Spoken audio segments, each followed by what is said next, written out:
प्रधानमंत्री नरेंद्र मोदी ने अपनी तीसरी पारी शुरू करने से ही इस बात का ऐलान किया था कि वो देश की तस्वीर बदलने वाली उनकी पारी होगी। अपनी इस हैट्रिक पारी के लिए 100 दिनों के एक्शन प्लान को यकीन बनाकर उन्होंने इस बात को साबित कर दिया है कि मोदी की गारंटी के मायने क्या है। पीएम मोदी ने अपनी लीडरशिप के दम पर एनडीए के घटकों को तो एक सूत्र में बांध रखा है, बल्कि अपनी नीतियों को भी वो उसी तरह से आगे बढ़ा रहे हैं जैसे वो अपने पिछले 2 कार्यकाल में उस पर अमल करते रहे हैं। तमाम तरह के सियासी अटकलों पर पीएम मोदी की सरकार ने अपने 100 दिनों के एक्शन प्लान की पूरी सूची पेश करके विराम लगा दिया है। पीएम मोदी की संकल्प शक्ति ने देशवासियों की उम्मीदों को बढ़ा दिया है और उनके तीसरे टर्म में विकास की रफ्तार को तिगुना बढ़ाने के उनके ऐलान पर लोगों का भरोसा बढ़ा है। पीएम मोदी की सरकार के 100 दिनों के रिपोर्ट कार्ड पर पेश है हमारी खास पेशकश, थर्ड टर्म का रिकॉर्ड। सबका साथ, सबका विकास।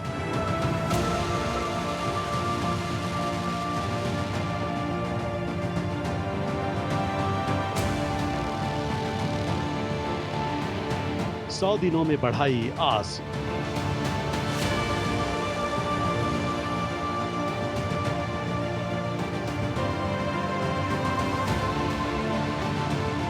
पीएम मोदी की तीसरी पारी।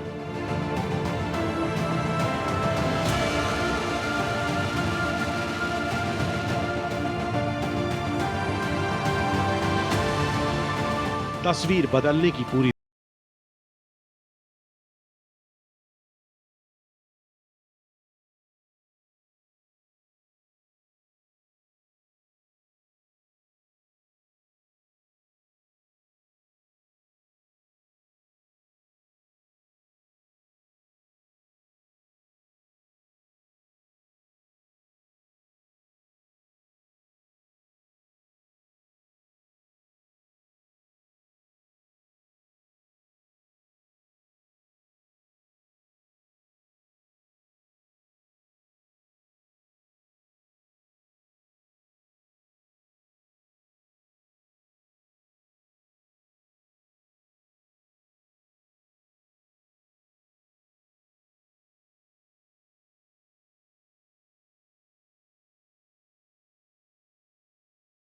के लिए राष्ट्र प्रथम है। सशक्त राष्ट्र का निर्माण उनकी प्राथमिकता है और वो इस मकसद को पूरा करने के लिए हमेशा तैयार रहते हैं। अपने तीसरे कार्यकाल के शुरू होने से पहले ही उन्होंने अपने 100 दिनों के एक्शन प्लान का ऐलान किया था।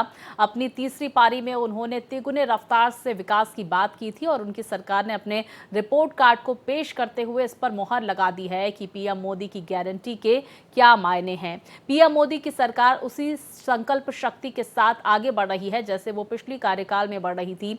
देश की अर्थव्यवस्था को सशक्त बनाने के लिए सभी पैमानों पर सरकार खरी उतरी है। संकल्प वही, उद्देश्य वही। प्रधानमंत्री नरेंद्र मोदी अपनी परिभाषा खुद गढ़ते हैं। सशक्त राष्ट्र का निर्माण उनकी प्राथमिकता है और वो इस लक्ष्य को हासिल करने के लिए हमेशा तैयार रहते हैं। ये महज इत्तेफाक नहीं है कि लोकसभा चुनाव से पहले ही उन्होंने अपने थर्ड टर्म के 100 दिनों के एक्शन प्लान का ऐलान किया था। उन्होंने चुनाव के नतीजे आने से पहले इस बात की गारंटी दी थी कि वो अपनी हैट्रिक पूरी करेंगे। मैंने लोकसभा चुनाव के दरमियान आप लोगों को, देशवासियों को एक गारंटी दी थी।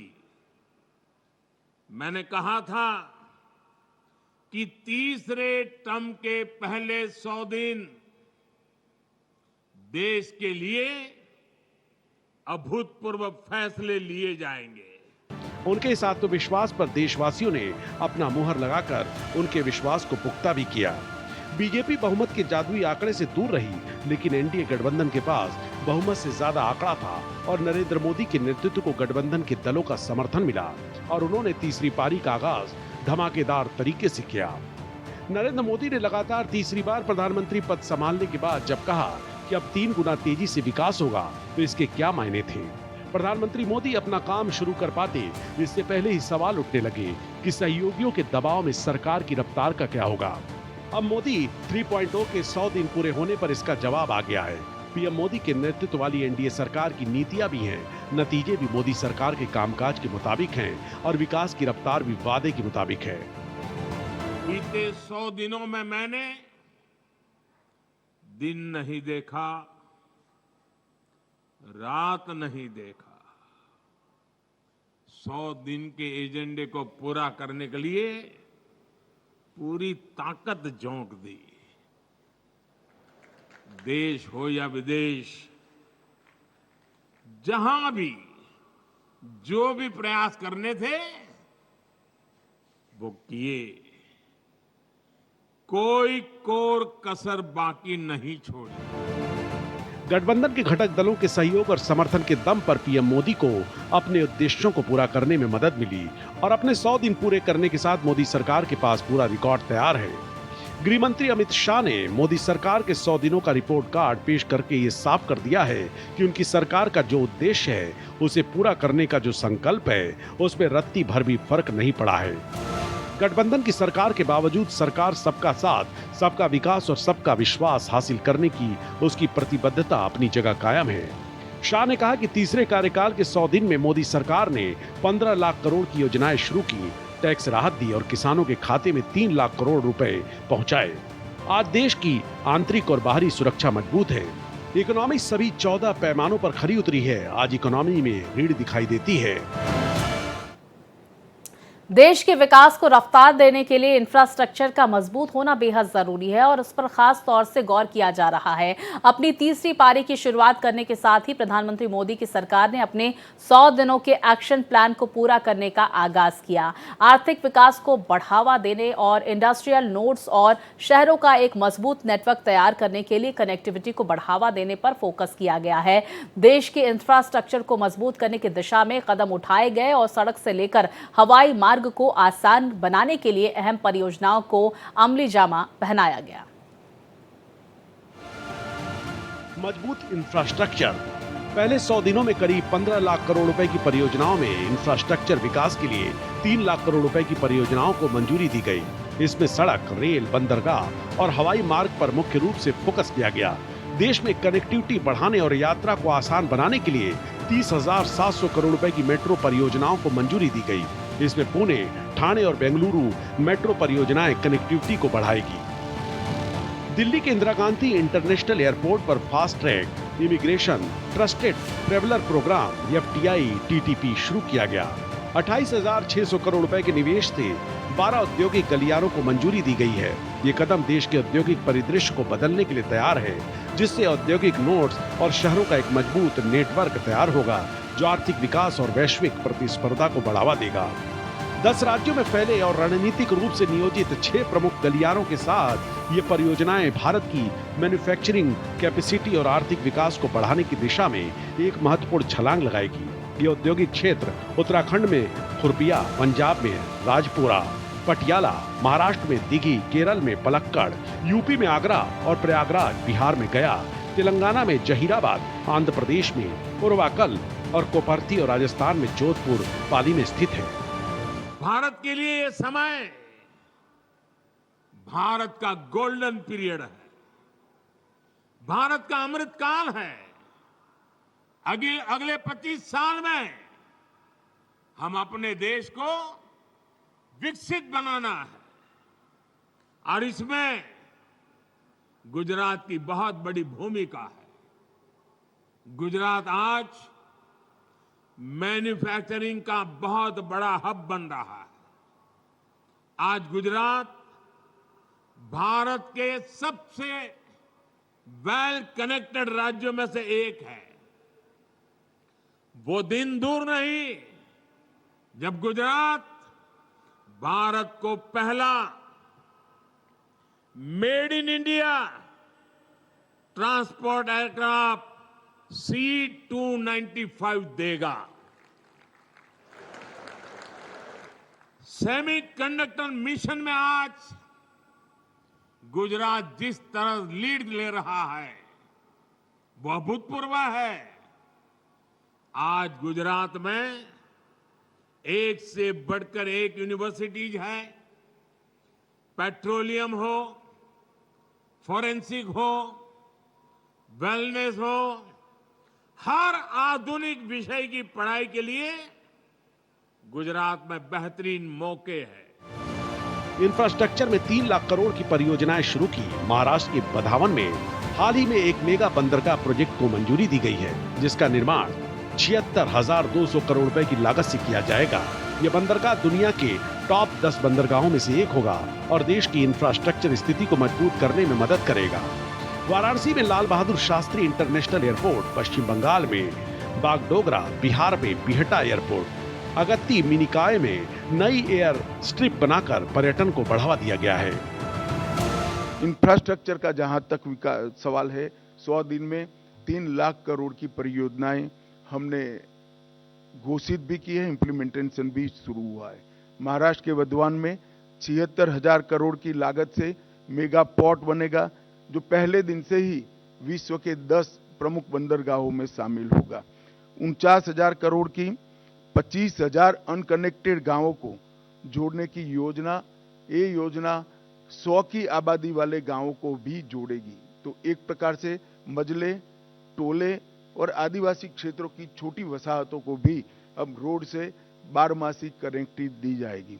50,600 करोड़ की लागत से भारत के बड़े रोडों को भी बढ़ाने का निर्णय नरेंद्र मोदी सरकार ने किया है। वाराणसी में लाल बहादुर शास्त्री इंटरनेशनल एयरपोर्ट, पश्चिम बंगाल में बागडोगरा, बिहार में बिहटा में उन्नयन और अगत्ती और मिनिकोय में नवी हवाई पट्टी बनाकर पर्यटन को बढ़ावा देने के लिए आगे बढ़े हैं।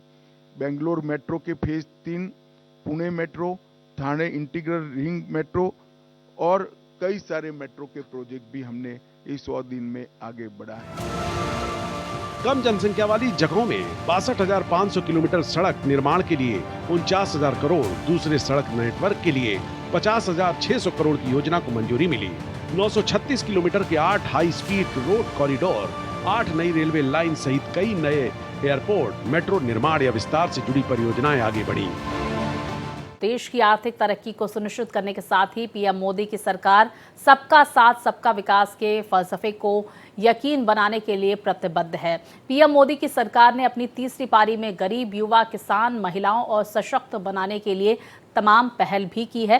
किसानों के लिए कृषि परियोजनाओं को मंजूरी दी गई है तो महिलाओं को स्वयं सहायता समूह से जोड़ने का काम भी पूरा किया गया है। युवाओं के कौशल विकास पर जोर दिया गया है तो गरीबों के लिए करोड़ों घर बनाने के लक्ष्य को पूरा किया जा रहा है। सबका साथ सबका विकास। मोदी सरकार ने युवा, महिला और किसान, गरीब केंद्रित कई योजनाओं और नीतियां लागू की है। सरकार नए कार्यकाल में किसानों को राहत पहुंचाने के लिए पीएम किसान सम्मान निधि की 17वीं किस्त जारी कर चुकी है। खरीफ फसलों का एमएसपी बढ़ाया गया। आंध्र प्रदेश के करीब 12,000 करोड़ की पोलावरम कृषि परियोजना के अलावा 14,000 करोड़ की 7 दूसरी योजनाओं को मंजूरी मिली। नई राष्ट्रीय सहकारिता नीति का मसौदा तैयार हुआ। बासमती चावल से एमएसपी को हटा दिया। प्याज पर एक्सपोर्ट ड्यूटी 40% से 20% की है। साथ ही एग्री श्योर नाम का एक नया फंड भी लॉन्च किया है। किसानों को और कृषि का जहां तक सवाल है, 70वीं किस्त प्रधानमंत्री किसान सम्मान योजना की 9.5 करोड़ किसानों को 20,000 करोड़ रुपया वितरित किया गया और अभी तक कुल 12 करोड़ 33 लाख किसानों को 3 लाख करोड़ रुपया वितरित किया गया है। खरीफ फसलों का एमएसपी बढ़ाया गया है। मैं एमएसपी पर जरूर कहना चाहूंगा कि आप लोग भी आंकड़ों का अध्ययन करिएगा। यूपीए सरकार और कांग्रेस की राज्य सरकारों से कई गुना ज्यादा एमएसपी की खरीदी भारतीय जनता पार्टी की नरेंद्र मोदी सरकार ने की है, हमारी एनडीए सरकार ने की है। यही बताता है कि ये सरकार किसानों के हितों को समर्पित है। मक्के से इथेनॉल के उत्पादन के लिए सहकारी चीनी मिलों के इथेनॉल उत्पादक इकाइयों का मल्टीफीड इथेनॉल इकाइयों में रूपांतरण किया गया है। अब वो न केवल गन्ने के रस से, मक्के से भी इथेनॉल उत्पादन कर पाएंगे। तो जिस वक्त देश में चीनी की जरूरत होगी तब गन्ने का रस का उपयोग नहीं होगा। हमने प्याज और बासमती चावल की न्यूनतम निर्यात मूल्य एमईपी को हटा दिया गया है।